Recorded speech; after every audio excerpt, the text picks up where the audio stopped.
go na usia ko musa boy ne ko na pa wo ale bi ma ni wo na ko ha ma ko wo ne pa se na pa se ado o da da bi ja na tu da be na tu ta to o do wara ma ko to jire o la ya bi no yo no yo apreku ya titi ni mo to ko bo ni to ko mo ma da ba ti to gbe ka ku ti e pe ta me de won won no ni e ku won no na gba gba to ji ko aje akom yan na be ni o e ko na bo ni ko na bo ko sa chen ma bla no lu a chen no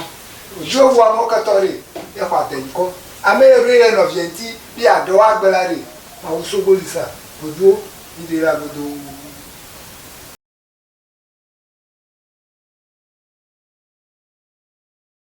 na jeji na kata pa nani pa nemsa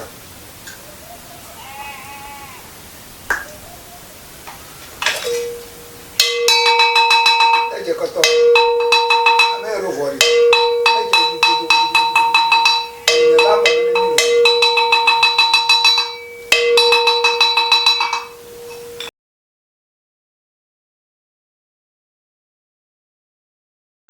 ajeto o aje juju gana ma o se usra sangona anajo se abo bi etwemu oye dede de ade sa ebo no se uti a menyi ya no se beifo ana bibi sa da bi ta efia be tro ata wata tro ni wata tro ni ne o kokoro me ame ama o kokoro kwa kaka won ki oh okay inti na chese efia be ne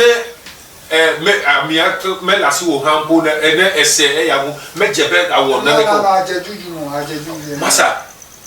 very serious advice o se se wo ho na se bia anajo uti sa noise ni bi ni ade a menyi ya se beifo de bi yedi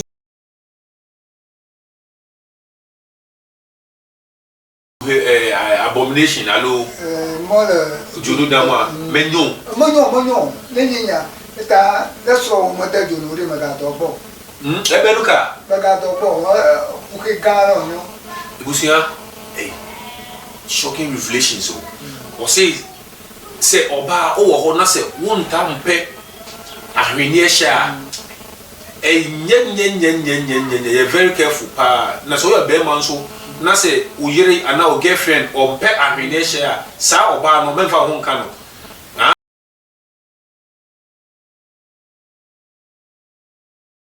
togbi akpabli the second o chere ade bi o se uyoba na se uta hye ahwene baako ahwene miensa ahwene enum enson enkron edu baako na chere se odd numbers no 1 3 5 7 9 11 13 we share odd winner say ukunu yale kra na obewu instantly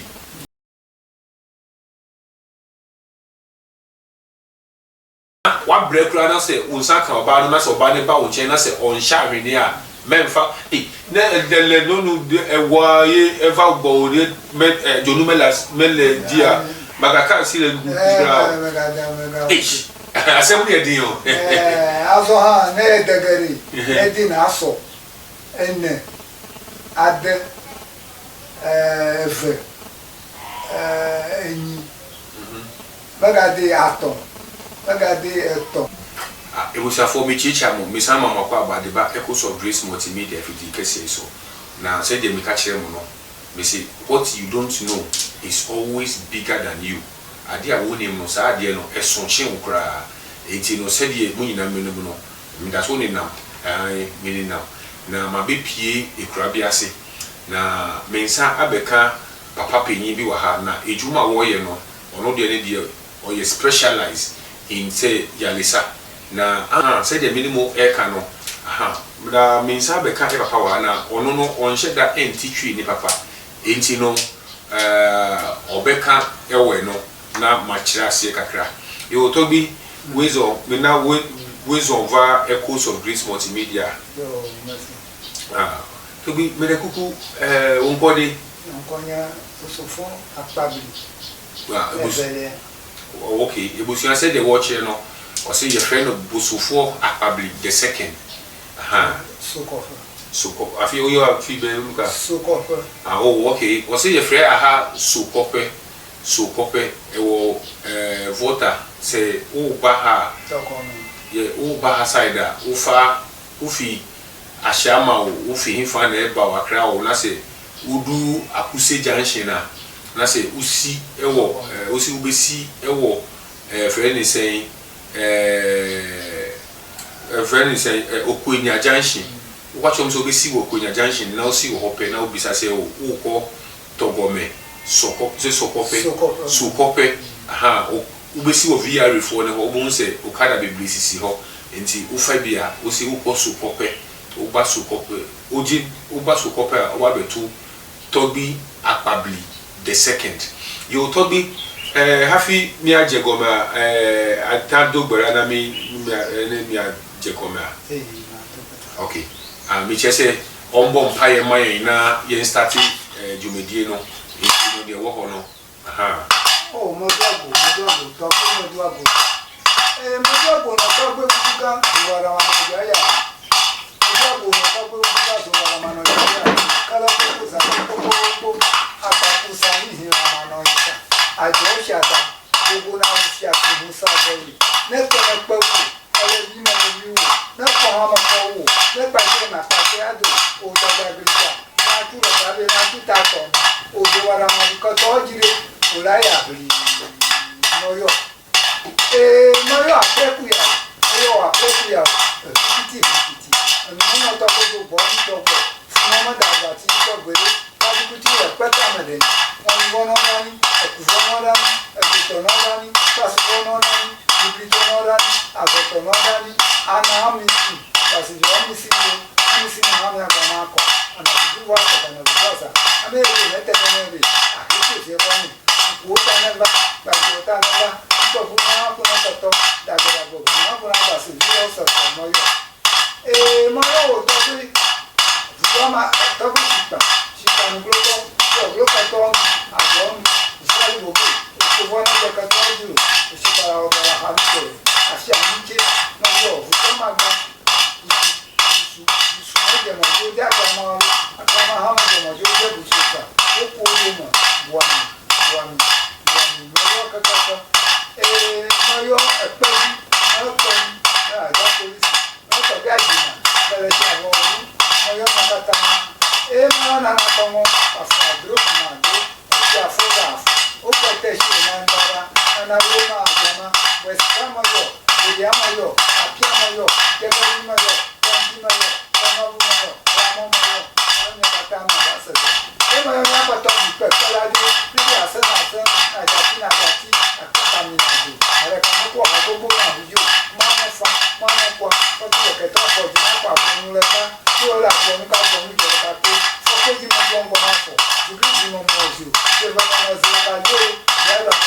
ya amepata. Tokobe, trafiki, taxi, jemi, baba, atibeli, eme, ego, atigo, donsu, afran, tobe ambato. Tobe yingre, akapa, toje, amadame, ufla, eglo, kolikoni, ase, adawe, moni, fumi, esila, anaki, isogoko, ndowa japa, isapu, baga,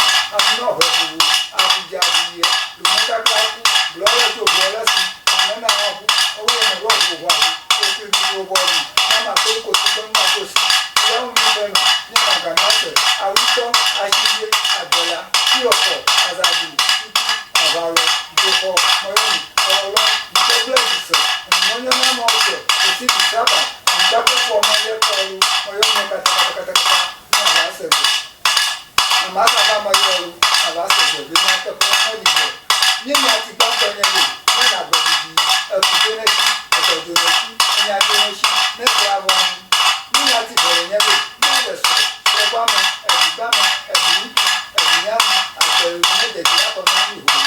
na kuju ati ododo ati ni ajonesi ne bravo ni ma ti to yen le na odo do ko nyo asigba mo nyo agberu mo nyo ni gba mo nyo eta me ro ko nyo amini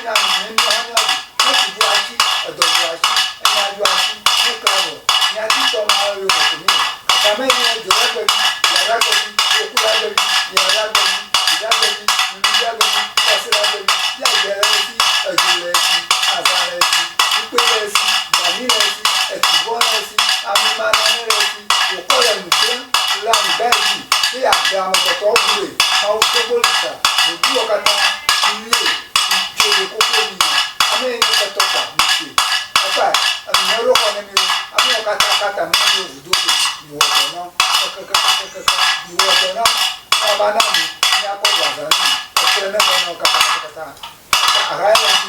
hatanke ati ko udukuli bato ma to bo aje fudujoro na gbagbato ji ko aje akomyo na bene ni o aklene bo ni klene bo ko sa chen magla nulu a chen nu ojo wa mo katori e fa te ko ame re no vienti bi ado agbelare ma usobolisa ojo idira bodo na jeji na kata ka noni pensa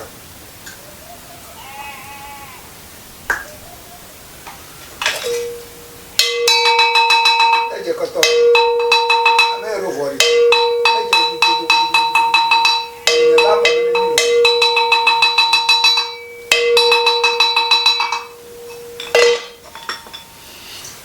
ebusia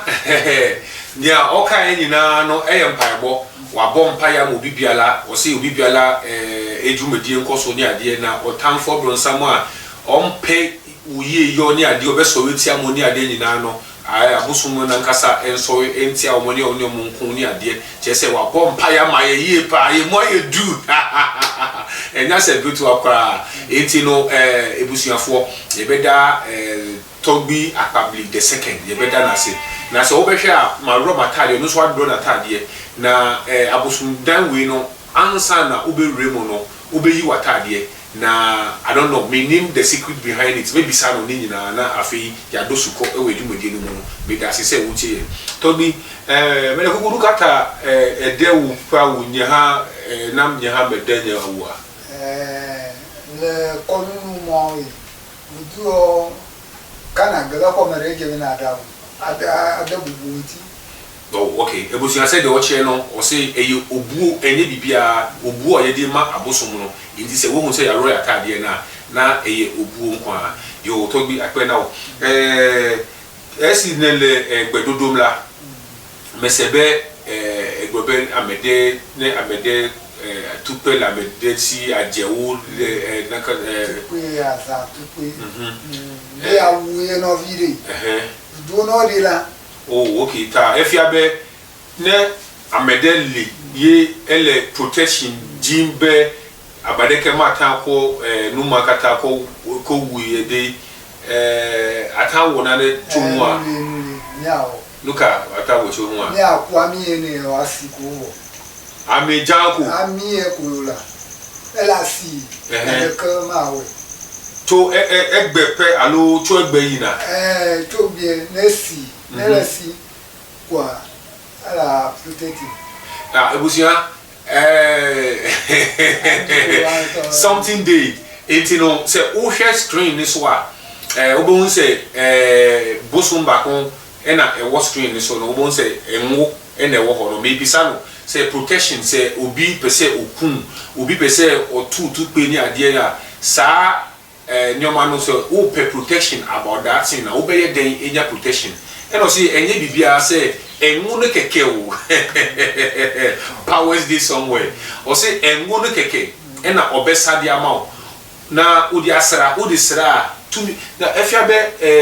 ne eko amia kosiko gbogbo deke matanga mo ta tetere ntu leta ne che yelo hu ye boya nje ga cho ne le ntu wo ya cho aje oh toto ne nam kaba la toto nye nam ebusia let me take my own first ala cho aje na ko de bag na ko bag aje wo a onki eta aje bi na no ntu ebe luka na amima le ntu sisi ko ba kama do eta ne bo nesi ko yin flepe na mi po be ami po be esiamie ba tetere a do do ma jure ntu ebusia o se enwo no se obi ewo enibone obi wo sunsun bone bi na se usra enwo ikra na se bia woton ade na se okoto ade kra obi na nipa no hu obo se nipa no bubefu na obeke kanse mu di akire o na che se me mane how because wonim tumi na ebo wo ba ne ntino no weni we hu say something is protecting you meaning if you are there always prepare yourself or else someone will just kill you like a fowl. I'm telling you obi be kun what ne kwa obi be kun unye nipa ne hwe wo ho tan keke kura be ma obi aye den we kun kwa o se sa protection we wo ho a enwo ne wo ho a wo de be ba nya botre me the telephone number betu dwa o pray too much nya botre o be nya ne telephone number no wo di enwo ne sra keke a pure protection se uti car mu na se car ni kwa ko nya accident a wo betimi ayela abu ajo o se wow o se wo be nya accident a tumi no se wo sra nko ade a tumi ni be peja we fi car no ba ko nya accident wo particular no e bi nkan but se wan sra tieri o se wo wan sra engo no wan fan sra obody na se wo di she u bag mu a na accident ni si a buso no be peja bag na fi car no mu wa gasa de obewu no se wo je a you have to apply it on yourself faka wo de kan wo dia protection no. Thank you. Toby, how many days in Kekenene ejebe amia wa nonchiwo. I feel protection I would. Oh, amia ne mi kugala ngwe na ano sisi.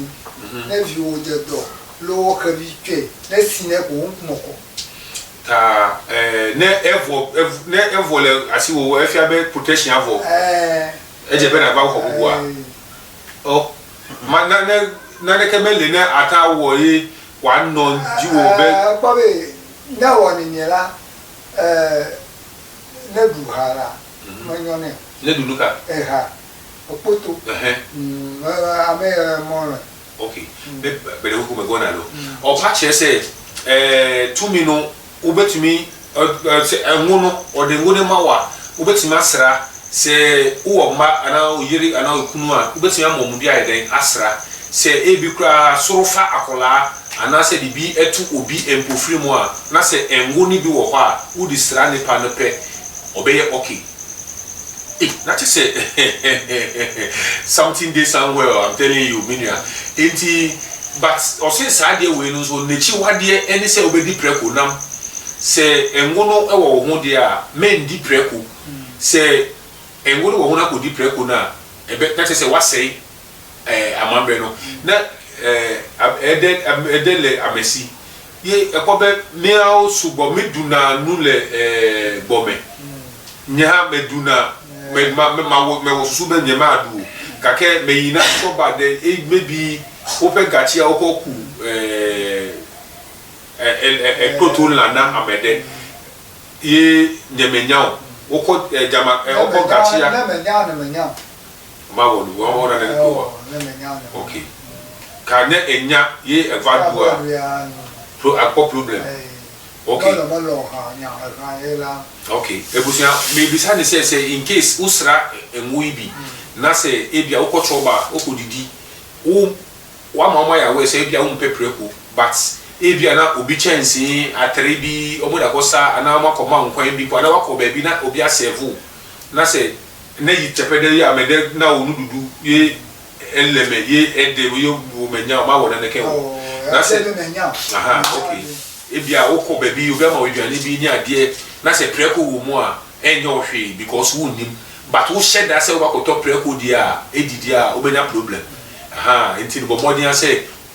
ebia omawo enwo ni bia na say odisra dia pure protection ne chiwade nko ani friend say preko no okay Toby bedekuku ne amia lesi wo ye esi na amia atada nyonugbo alo ne nyonu atada nyambo ne si amia atada nyambo ne amia yekla ta anao mpia ebenuka ewusia bibisa se ebia se ngono ewo ho na se ebia wo yiri wo kunu na se ebia wa woni tua ado na se ebia wo ko fire ne ade a o se o problem bia eni ho eni side effect bia enokra be ma jigijigi no akoso ka na gogola ni nti ho ye ne bia ko gelegola mo no bo okay o se engono wasra go na se nipa no wo ni boni o tumi bia na se ebia who call the party one penny my own to go for name until yes I know na wo for osro ya ha mama na be bobola mi ti e kwa me asiani silo ababe akodogba ni nyanya kokko mo ro okay or patch say so you girlfriend no say ebia wasra nwi na say ebia bu be fire dia ohun say o tell die pa dia on pini ma on fasa enwo no nye den enka no kuna nya be bobo afi ubehu say na che say sa nipa no something dey somewhere me pastor be pastor prophet Moses o kana say was it not the belle or not the belle because the BSC wo aha enti no say enwo no wo hu na say ukọ baabi na say strange behavior pe say who said no bibi ekoso nele sia mele ne khabiale khabima no ko bia jeki ebi kalma zame alo zame ko bai maga majuga be ajeto o ma jejuga na ma o se usra sangona anajo se aboa bi etwemu oye dede de ade sa ewa no se uti a menyi ya no se beifo ana bibisa da bi ta efia be tura ata awo ata tro ni ata tro ni ne o kokoro me ame ma kokoro kwa kaka won pi oh okay inti na che se efia be ne me la si wo hambo na ene ese ya mo me jebe awon na me ko ajejuju masa very serious advice o si se wo ho na se bia anajo uti sa noise ni bi ni ade a menyi ya se before de bi yedi because ebetima pa se bosom bi na eden twem na se wonim na se wo ko di atemu anhwe ye na se bosom a na troya watawo na ne allo ne juye ne le jumo wa wa ne juye akobe ya te trozo kelina akwa ne trozo ne juye kwa ka febe juye ajejuju kura de ne madu ofuto kura de bejebe na ajejuju mo wa chucha gina ajeto wa chucha gina o pa se srango de kura na se uti anajo wo ho na se utiti sa noise ni ade na menye ya you very careful in fact mesere mo man you very very careful say nyoma wo ho pa bosom no masa o mabisa wo nsem enti you very very careful anajo se uti noise bi ni ade ebetimi aba se anoman bi ebetimi aba se ebeye ebetimi aba se tumi bia na etwem ana ma jube ajeto bobo le fi manyo o se usra we na menyi ya obia se oye beifo oye we wo tumi bone bi wo hu ne de menyi ya obia sa yedin na hwe ta efia be adne agele amesia amedesia enyoa age enyoa manyo ni gake akwabe amoroli agelofi mokolo nvome gake ne duobe ame ajeto nyo ko ka acho owunya ko yina oh okay ebusia o chese se obi kura obi ya menyi ya sa nipa no uko ya sa nipa na nipa no kura bet o bia na nipa ne ni hu time on fa nye boni onam ni baby uko ya no beifo kwasia ni ade a sa time no de ne wudi unwa no odu be ko omukam na omutima ko eden akoye oboni enti no se wo ho dia advice on the ma on say menyi ya obi se beifo me woni me obetima ya me den untimi nya mehwe me dia bi Kristo ni me nya obi ahwe ya untimi nya mehwe masa you very careful who need to me be a bo ho ban enti keep your mouth shut yedin mental be wa no off after egbe in fact efia no mi pa ta amewo le mi akom ha wa ko wodo I be no make I be reverse into but don't mind me I be can this yo ta nane gali agbloto amianwa po nyanwa lo le fifie mo le jonu demo ya enye kuki kan Abomination allo mole Julu Dama menyon nenya eta desro mo da julu ri maga to bo ebenuka maga to bo o ke garo no ibusia shocking revelation so o say oba o wo ho na say wonta mpe ahwenie sha you're very careful pa na so your be man so na say o yire ana o girlfriend o mpe ahwenie sha sa oba no memfa ho nka no what break na say unsa ka oba no na say oba ne ba wo chen na say on sha ahwenie a memfa na de no ewa ye eva gbo de jonu mele dia bagaka si le gra asem de din o aso ha ne degari edin aso enne ade efe enyi bagade atom bagade etom bagade adron buko na gle gbegba ne le dum kaba mata se ne degari bagade jonu de ka tuguru ne defe enne ade enyi okay da deka ton 5 7 menyon okay ebusia opache se we oba so na se obe sha hwene a yen sha hwene ba ko men sha miensa that's all je dokla ta ku manti ela serious that's all je do nya nto je do awu nto awu nto ebusia Togbi Akpabili the second or chere ade bi o say uyoba na say uta hye ahwene baako ahwene miensa ahwene enum enson enkron edu baako na chere say odd numbers no 1 3 5 7 9 11 13 wo hye odd we na say ukunu yale kra na obewu instantly enti so your ba you very careful say wo be hye ahwene a wo nhye ahwene baako wo nhye miensa wo nhye enum wo nhye enson enkron du baako 1 3 5 7 9 11